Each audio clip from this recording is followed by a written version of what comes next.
พื่อเป็นการสืบทอดฮิตของประเพณีอันดีงามของชาติของท้องถิ่นให้อยู่สั่วกาลนานส่งเสริมการท่องเที่ยวทางด้านธรรมชาติประวัติศาสตร์และวัฒนธรรมของชาวบ้านให้เป็นขบวนคึกคืนมวลซืนฉะนั้นชาวเมืองคุณคำร่วมกับบริษัทเทิร์นหินบุญพาวเวอร์จำกัดจะได้จัดงานบุญออกพรรษาปะวรณาและงานแข่งขันสวงเรือประเพณีประเภท10 หา 12 สีพายที่อ่างเก็บน้ำท้ายเฮือนจักบริษัทเทิร์นหินบุญบ้านนำสนามเมืองคุณคำแขวงขมวน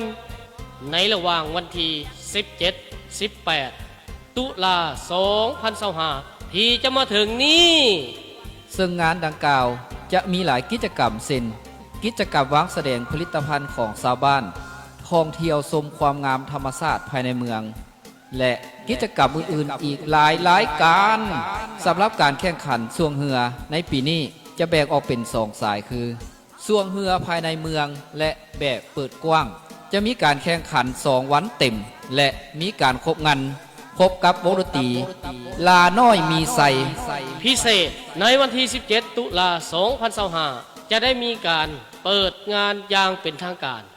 และจัดการแข่งขันสวงเรือภายใน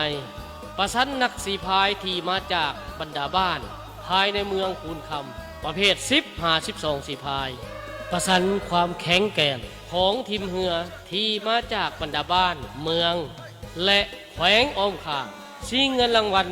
รวมมูลค่าหลายกว่า140 ล้านกีบพร้อมนั้นเรือทุกลำที่เข้าร่วมการแข่งขันแมนบ่ได้เสียค่าสมัครใดๆและจะได้เงินค่าเทียบท่าเงินรางวัลตีสร้างนำนองและเงินรางวัลเรืองามตื่มอีกอย่าลืมอย่าพลาดหาโอกาสไปเบิ่งไปชมได้กับเทศกาลส่งเสริมการท่องเที่ยวบุญส่วงเรือเมืองคุณคำเทินหินบูนประจำปี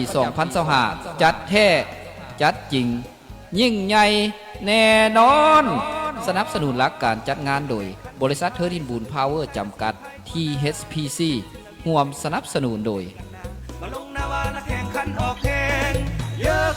เข้าไปสู่จุดหมายทุ่งใสสีแดงสีพายแล้วพวกเขากล้าแข่งนิดเจ้าเล่งเจ้าถึงหลักไซนิดเจ้าเล่งเจ้าถึงหลักไซเอาเฮ้ฮาสนุกสนานออกพรรษาปีนี้เข้าหน้าละปีนี้ก็งามเข้าหน้าละปีนี้ก็งามแข่งคาราสีพายก็เก่งแข่งคาราสีพายก็เก่งออกแข่งพร้อมกันเจ้าเล่งสู่หลักไซสีพายเอา